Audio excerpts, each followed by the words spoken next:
Hello, everyone. This is Success Mindset Coach Sandra here. And today I want to talk about practical communication, everyday communication. These are just a few tips. They're not all the tips, they're not all the best communication tips, but a few that came into my mind that I think are actually very practical, that might be able to be helpful to you. And of course, a lot of this comes from also personal and professional experience, right? I think we glean the most benefit and insights when we have to personally experience a situation where communication is really not very effective or not very good. Okay, so I jotted down some notes because I didn't have this like memorized or anything like that. But it just occurred to me that there have been several situations that have actually happened to me recently.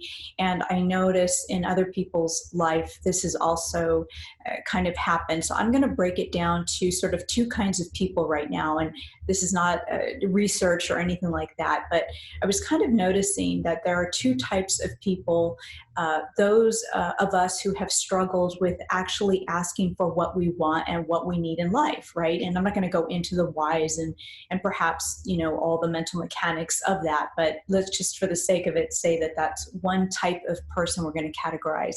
The second type of person that I'm going to categorize are the kind of people or person that assumes that because they think something or because they believe something, that others should read their mind or already know what they want and what they need, and they shouldn't have to ask for it. Or if they ask for something or request something, they don't need to do any more than that, than just say, do this or do that. So as you can hear, these are two types of personality, and I'm not going to try to label it too much, even though I have my own opinions, professional and personal, about what kind of people could be, we could analyze or so forth.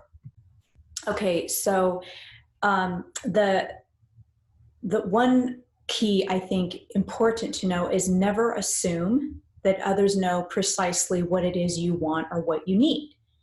This is in business too, by the way, when you're negotiating or when you're coming to some form of agreement. Business is business, as they say, but you need to be very specific.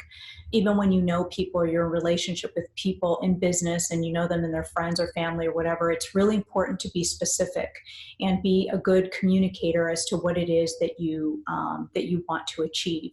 So it's really not anything different, with the exception that perhaps even in business partnerships we have contracts, right? Legal contracts that bind us. But if we look at it, marriage is a legal contract too, if you will, right? So take the time to clear your head and write down what's important to you. What is important to you in this particular thing that you want or you need? Because there is a difference between wants and needs. And it's very important not to be emotional. So when I say clear your head, sometimes it's not the other person's fault. If we're not clear about what we want or what we need or the request that we have, and the other person's trying to understand, that might not be true. So it's really important to become unemotional, clear your head, and then come back, and whether it's through an email or through an actual telephone conversation, whatever it is, and avoid texting, please, when it comes to important things. These chat boxes and texting is not an effective way of communication. I'm not the only one who has said this. Many experts have. But if those of you are watching need a little nudge or a reminder, this is a good time to remind yourself, don't do any text messaging when it's something important that you really need to convey to another person. Okay, and so the number two, or number three, because I already talked about the kind of people and two kinds of people that I categorize. So don't project onto other people. I've said it before in other videos, we all have a tendency to do it. We do it even daily, sometimes even without our conscious awareness, until someone points something out. It's often where I have to say to somebody else that I care about or visit, no, that's not what I was thinking of. And then they can say, okay, well, that's the way you came across. And then you can have time for clarification. And I think it's important to give another person an opportunity to give you their angle, or for you to get your angle heard or seen, right? I think this is really good, effective communication, because we can really go down the rabbit hole and start assuming things of other people. So when we project, when we think we know, by the tone of voice or by somebody's facial expression, we don't know. We're not living in their head.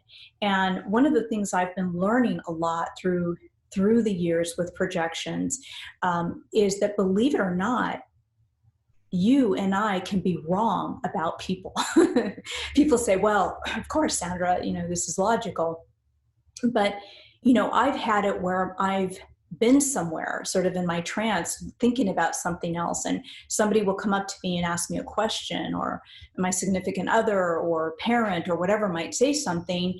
And it's kind of like, no, well, I saw your facial expression. You look like you were bothered. And it's like, no, it was, my mind was somewhere else, quite literally. Right. And so it's really important to be able to trust that other people are also telling us the truth about that, and that we can be incorrect about our observations. Sometimes not. Sometimes we're really keen and good at observing people and understanding them and be good judges of character, and that's great. But we want to be humble too. We always want to verify, right? Verify. And so this is why it's important that we ask questions. I saw a look on your face. What was that about? Or can I ask what that was about if you don't want to be so direct? I happen to be very direct, so I appreciate when somebody just asks me point blank, what's going on, or I heard your voice. What was that about? Again, maybe 90% of the time you might be correct that tone or that look or that way the person wrote that email or text message may come off in a negative way or hit you the wrong way. You might even be completely accurate, like I said, 90% of the time, but there's a 10% that we could be wrong. So we just want to really practice asking questions, open-ended questions. What, who, when, how, where, kind of thing. Sometimes if we ask why questions, those aren't good because people get defensive about why. Like, why are you looking at me that way, right? You can just hear the tone.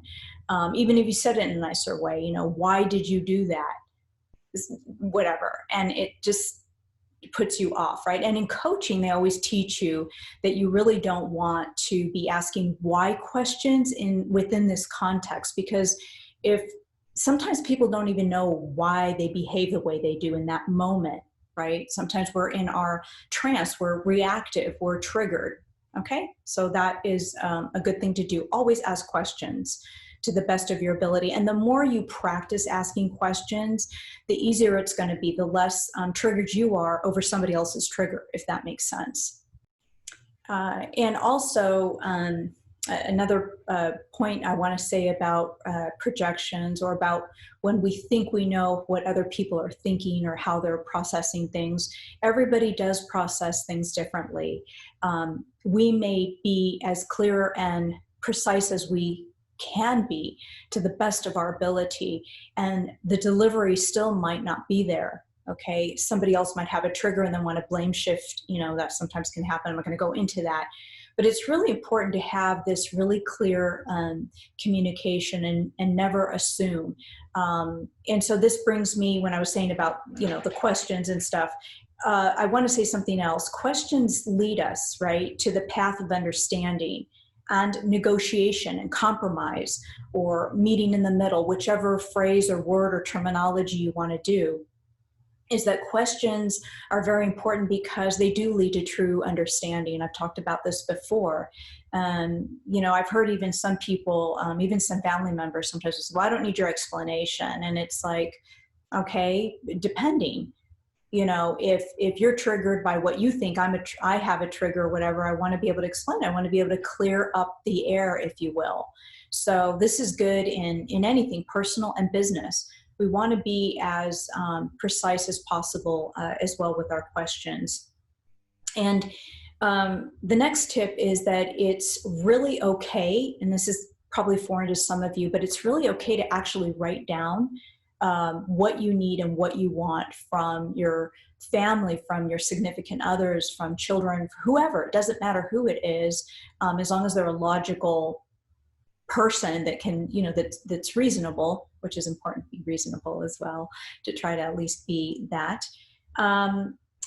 So it's not just in business, right? I know that I started to practice a lot more writing what my needs and my wants were, not just for future pacing or for goals and things like this, because I know we use that, but really to get clear, again, to get clear-headed. We write things down, and not just the positive things, right? But maybe what's bothering us, and this way we're able to see or to understand it more clearly. So it's not just personal goals, excuse me. And then the last thing is be patient. Be patient with yourself and be patient with others, to listen, right? And to not interrupt. This is something that I find very often, that I'm finding more and more, is that and perhaps it's always been this way. I've heard a lot of business leaders say that people are more in the mode of responding than they are to listen. It's more important to listen. Some people even say that's why we have 2 ears and 1 mouth. And so some of us who are doing videos and who are professionals and coaches, we do tend to speak clearly because we have an audience and the attention is all on us. But when we're dealing with family as well, by the way, we have to sort of take off that hat, the hat of the counselor, or the advisor or the mentor, whatever role you are where you're talking a lot, and be able to really listen. This takes a lot of practice. Sometimes we do interrupt. Sometimes we need to interrupt. Interruption is there for a reason when it's utilized in a very healthy way, right? Interruption, sometimes we have to diffuse something or want to diffuse somebody from their trance if it's negative, right? That would be a healthy interruption, if you will, or something like this. But when we are with people, we really want to be able to listen. If somebody says, I don't need you to fix anything, most likely these are women. I know there's been some research done that women just sometimes want to be listened to. But also, it's okay to give another person the opportunity to speak what they have to, say, and then you can come in and maybe ask more questions to understand. The only thing that's going to lead us into better communication is trying to see it from the other person's point of view. And patience with yourself, because you're not going to always get it right. You're going to be wrong sometimes. I know a lot of people feel very proud of themselves because they think that they're very good. They know what that person is going through, and especially if they're professional coaches and things like that, or they understand, totally get it. But again, we just don't know. We're not walking in other people's shoes, and we don't know what that email really is about. Maybe that person didn't take the time to really pay attention. And so really it takes 2 to tango, as they say, really kind of go back and forth and really try to get precise and concise and specific about what it is that we need to convey, what it is that we need in order to get that need or want met, of course, if it is reasonable. And another and last note is that I find also that when somebody's constantly interrupting, gently remind them, you're interrupting, let me finish, and kind of get clear. And it's okay to actually pause between, this kind of conversation. Sorry, my phone's ringing. I'll turn that off. That was funny. That was an interruption. Okay. So, but I think it's really important to really practice listening. I know that I need to listen more, and I know that when I'm not centered and I'm not grounded and I've got a lot going on in my life, people are vying for my time, and there's text messages and emails and things that need to be addressed. I have to really practice and come back to saying, I need a timeout. I need to be able to breathe, so to speak, so that I can be clear-minded, clear-headed, so that I'm able to respond. And this takes quiet time. So if you can practice this when you're in in a room with another person or by phone or whatever, and you need to speak with them, really concentrate on just listening and asking questions. There's something miraculous that happens when we're able to do that, to really understand where the other person is saying.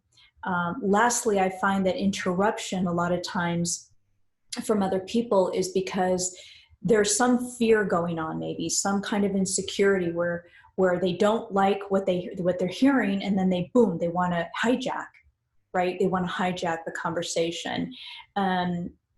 It is sometimes difficult to hear somebody speak if we don't like certain words, or we're not liking what we think may be our interpretation of the tone of how the person is saying it. But again, pause and wait for that individual to finish to the best of your ability. Okay, I hope this has been helpful. And if you have any questions or comments or want to share, I would really love to hear them. I'm going to try to do a second video on this. In the meantime, take care and learn to love yourselves, as Robert Gene Smith would always say. And I'll talk to you soon.